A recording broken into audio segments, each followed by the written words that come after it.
எல்லாருக்கும் வணக்கங்க. நம்ம வந்து இப்போ பழையக்கோட்டை பாபா கோயில் உடைய அர்ச்சகருங்க நான். பழையக்கோட்டை அரண்மனை அப்படின்னு கேள்விப்பட்டிருப்பீங்க, பெரிய அரண்மனைன்னு.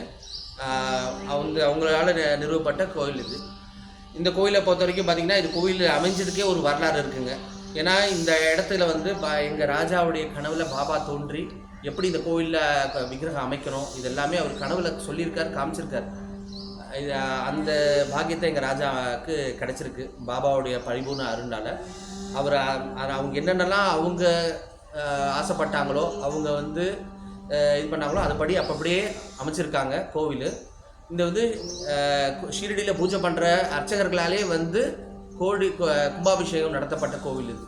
அதனால் இங்கே வந்து இந்த எதுவுமே தமிழ் பூஜைகள் கிடையாது. ஷீரடியில் எப்படிலாம் நடக்குமோ அதே மாதிரி 3 கால பூஜைகள் அங்கே எப்படிலாம் நடக்குமோ அந்த பூஜைகள் இங்கே அப்படியே நடக்குதுங்க.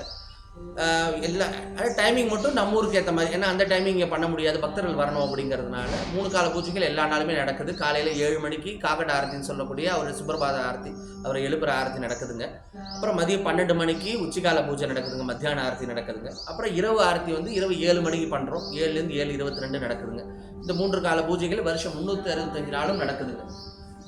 வியாழக்கிழமை விசேஷமான நாள், ஆனால் வியாழக்கிழமை தவிர எல்லா நாட்களும் பூஜைகள் உண்டு. என்றைக்குனாலும் கோயிலுக்கு வரலாம், எல்லா நாளும் கோயில் திறந்துருக்கும். அவருடைய இங்கே வர்ற பக்தர்களான எல்லாருக்குமே வந்து அவங்களுடைய வேண்டுதல்கள் நடந்துகிட்ருக்கு. இது எல்லா பக்தர்களும் வர்ற பக்தர்கள் அவங்களா வந்து சொல்லுவாங்க, இது மாதிரி இது செஞ்சோம், வேண்டிக்கிட்டோம், இது நடந்துச்சு அது நடந்துச்சு அப்படிங்கிறது எல்லாமே பக்தர்களாக வந்து அவங்க சொல்கிறது. இதோட கொஞ்சம் கட்டணும்.